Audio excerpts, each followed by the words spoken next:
कौन कहता है भगवान खाते नहीं, बेरशबरी के जैसे खिलाते नहीं, बेरशबरी के जैसे खिलाते नहीं।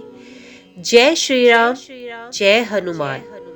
रामायण कथा सुंदरकांड भाग 2। हनुमान जी का लंका में प्रवेश।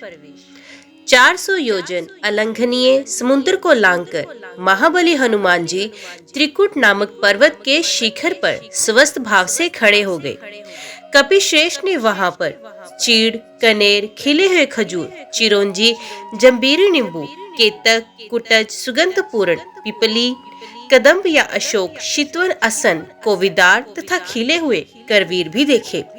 फूलों के भार से लदे हुए तथा अध खिले बहुत से वृक्ष भी उन्हें दृष्टिगोचर हुए, जिनकी डालियां झूम रही थी और जिन पर नाना प्रकार के पक्षी कलरव कर रहे थे।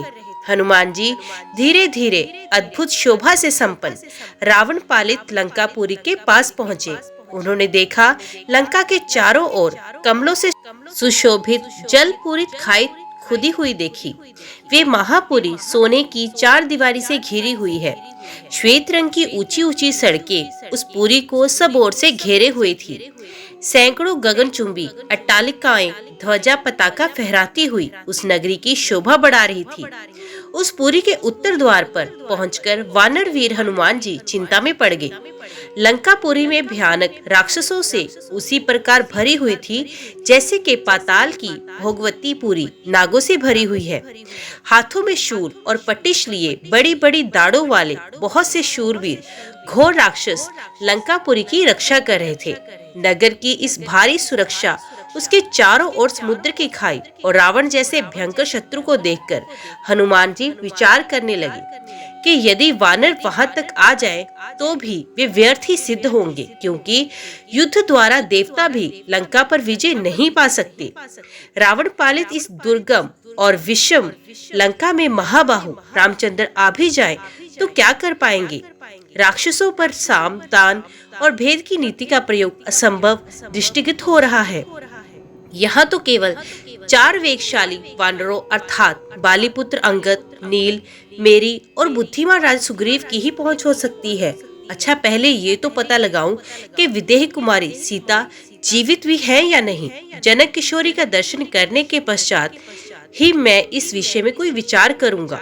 उन्होंने सोचा कि मैं इस रूप से राक्षसों की इस नगरी में प्रवेश नहीं कर सकता, क्योंकि बहुत से क्रूर और बलवान राक्षस इसकी रक्षा कर रहे हैं। जानकी की खोज करते समय मुझे स्वयं को इन महातेजस्वी, महाप्रकर्मी और बलवान राक्षसों से गुप्त रखना होगा। अतः मुझे रात्रि के समय ही नगर में प्रवेश करना चाहिए और सीता का अन्वेषण कर ये समुचित कार्य करने के लिए ऐसे रूप का आश्रय लेना चाहिए जो आंखों से देखा ना जा सके, मात्र कार्य से ही ये अनुमान हो कि कोई आया था।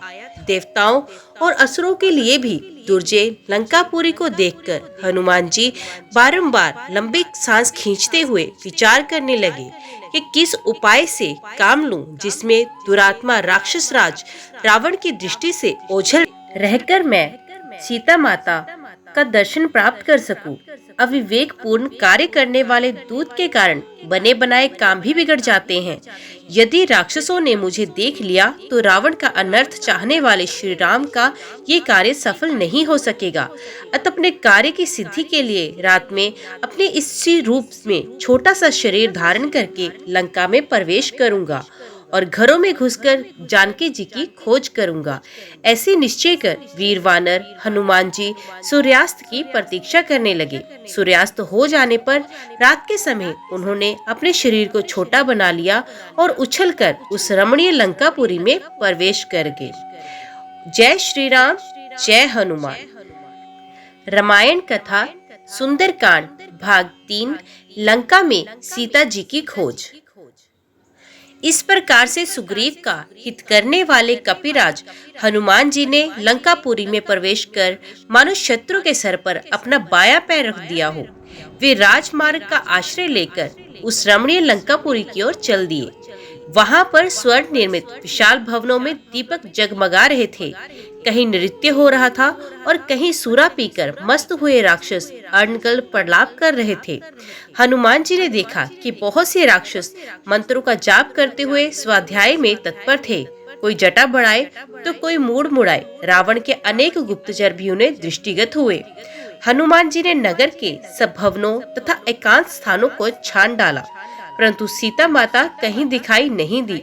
अंत में उन्होंने सब ओर से निराश होकर रावण के उस राजप्रासाद में प्रवेश किया जिसमें लंका के मंत्री, सचिव एवं प्रमुख सभासद निवास करते थे। उन सबका भली भांति निरीक्षण करने के पश्चात वे रावण के अत्यंत प्रिय भृतशाला की ओर चल दिए। वहां की सीढ़ियां रत्न जटित थी। स्वर्ण निर्मित वातायन दीपों के प्रकाश से जगमगा रही थी। स्थान स्थान पर हाथी दांत का काम किया हुआ था।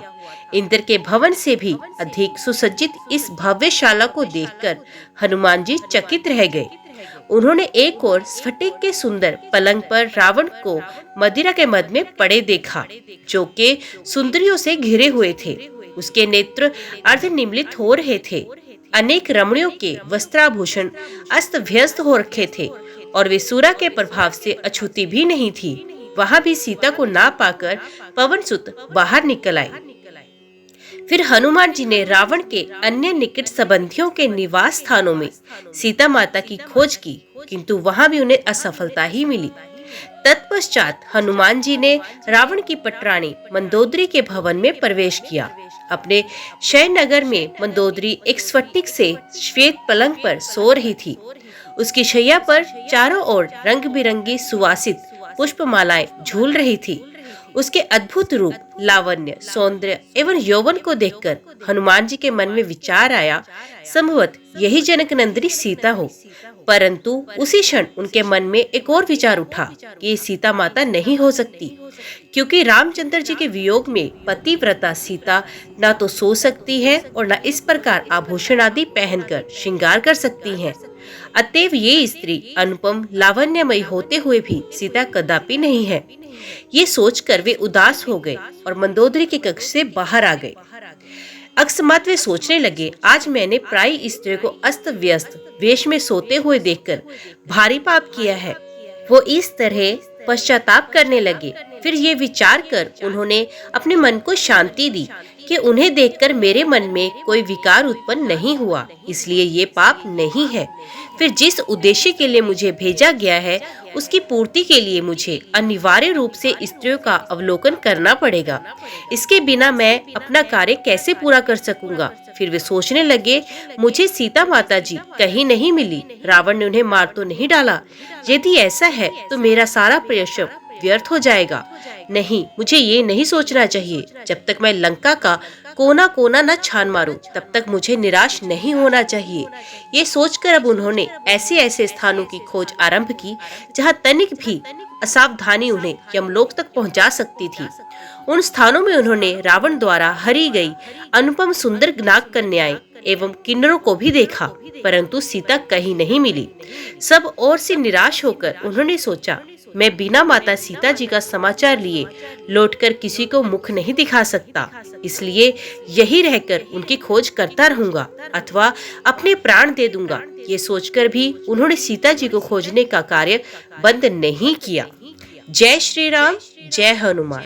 तो आज की वीडियो में बस इतना ही। उम्मीद करती हूँ वीडियो आपको पसंद आई होगी।